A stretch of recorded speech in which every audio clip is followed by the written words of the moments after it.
Man, oh man, the life as a Toronto Maple Leaf fan is hectic, crazy, and downright depressing.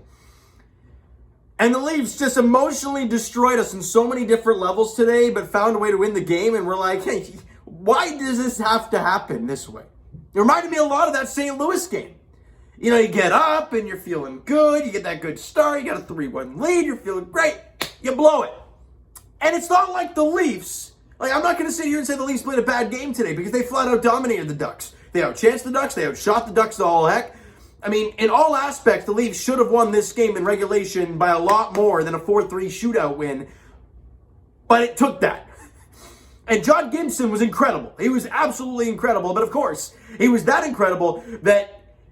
And of course, he hit 4 posts in the game as well, right? And that just helps. But the Leafs do win 4-3 in the shootout. Thank God they won the game, or else I would have lost my absolute mind. And with the W, the Leafs have now won back-to-back games. They're 26-10-3 on the season. They've now, I mean, it's crazy. Going into the game, we're talking about how the Leafs haven't played well lately, blah, blah. They're 7-2-1 in their last 10 games. Record-wise, doing very well. But the way about these games are happening, oh, it is nuts. Especially after that Rangers game, and then they play a really good game against the Islanders, and we're like, okay, well, maybe they found it again. And then they play like this, which they dominate, but the way their goals were scored, as in the Ducks, incredible. Let's get to it. First period. Less than 3 minutes in, former Leaf prospect somewhat Sam Steele scores, and the way I say that, he was the draft pick traded to Anaheim for Frederik Andersen, so there you guys go. But it wasn't really him who scored. The puck gets in front of the net, and Pierre Engvall tries to rifle it out of the zone.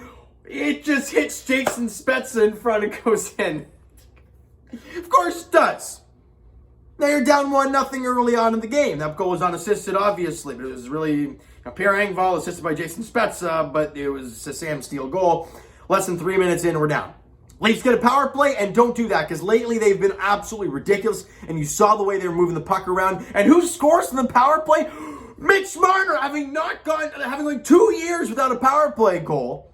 He's got 2 power play goals in the last 3 games. See how things change? Great shot from Mitch Marner off the post and in, and you see what happens when the guy who doesn't shoot a whole lot in the power play actually shoots? It changes everything. It makes them think more. Marner gets the power play goal. Riley and Nylander at the assist on the goal at 17-18 of the first period, and we tied the game. All right, we're a little bit better now. We're okay. Then the Leafs get a 2-man advantage. Couple really bad penalties from the Anaheim Ducks. Puts the Leafs on the 2-man advantage for quite a while, over a minute on the 2-man advantage. And Willie Nylander finishes off a beautiful passing play. Actually, no, it's John Tavares behind the net. Yeah, he circled around, came back in front. Nylander's sitting in front of the net, and he buries it. Beautiful job from Nylander. And Tavares with the assist. Matthews with the assist on the 2-man advantage in 19-21, less than a minute to play in the first period. And the Leafs have a 2-1 lead after 1, as they should. They outshoot the Ducks 17-5 in the period. We go to the second period. You know, and John Tavares on the power play, a beautiful feed, beautiful tic-tac-toe play from him, finishing it off from Marner and Matthews at 16:08. And what Tavares is doing, I mean, when the power play the Leafs have are doing different things. You know, when they don't have the exact same thing, you know, this guy's going to line up here, this guy's going to line up here, he's going to go in front of that, this guy's going to be back at the point, and they don't change anything and no one moves, it's so damn predictable. That's what they were doing last season, at least late in the year. But watching John Tavares starts up behind the net, where the puck's up high, right? And he's behind the net. Why would he do that? I don't know, to keep the eyes moving to the opposing team. And he does so, ends up getting in front of the net, right in front of the net, but then floats out to the slot, and that once that tic-tac-toe comes around, he's in the slot, no one knows where he is, because he's floating around, and he buries it off the nice feed from Mitch Marner. It was the one knee pass from below the goal line. And the Leafs got a 3-1 lead, which we have seen evaporate so many times lately. And then the Leafs, you know, they get that power play goal there, and they're, or maybe, was the Tavares goal the 2-man advantage, or was the Tavares goal might have been the 2-man advantage, the Nylander goal might have been the regular one, I don't know, either way. Because it was on that ensuing power play that the Leafs had, where they were dominating on all fronts. I mean, they were doing a great job in that second period.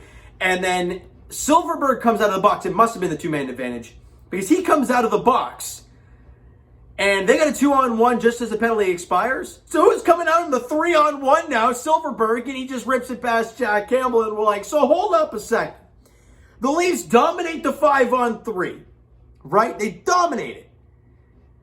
And they get the goal. They even have some chances afterwards. I mean, the shots on goal are piling up. I mean, it's completely lopsided. But somehow, it is now a 3-2 game late in the second period. The Silverberg goal is 17:21 of the second period. Shots on goal 14-6 in favor of the Leafs in the second period. And somehow, it's only a 3-2 game. And we go to the third period. The Leafs had a 3-1 lead. It's now 3-2 lead. Every single Leaf fan is sitting here like, oh God, here we go again. And everybody's thinking they're frightened of, yeah, it happens again. And it's Kevin Shattenkirk just floating the puck on from the point. Lettieri tips it home at 13:23, and we're tied at 3. The Leafs are like doubling the shots on goal. Tavares has a golden opportunity to the side of the net, rings it off the post. It was right along the ice, and he hits the post. The Leafs already had 4 posts in the game. They had one in overtime as well. And they just can't beat John Gibson. He's also playing amazing. He made some 10-bell stops. Like, what the heck are you supposed to do? It's not like they weren't playing well. They were playing pretty solid. You know, floor from the point deflected on. I mean, can't blame Jack for any of these goals, really. Maybe the one on the rush, but it's a nice shot. The first one, obviously, his own team banged it in. And that goal there was tipped home in the slot. You can't really do too much about that as a goalie. Try and be big, and hopefully it hits you. And the Leafs actually win in shots in the third period, 9-8. We go to overtime. Shots on goal are a lot to not so much.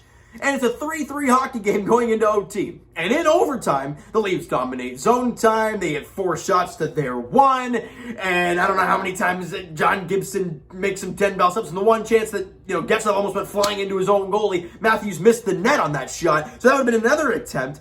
It's just insane. The Leafs dominate overtime as well. And they still can't score. And it's a 3-3 game. Every Leaf, I mean, I was feeling this way. I'm like, the way this is looking, they're supposed to lose in the worst way possible. The shootout, right?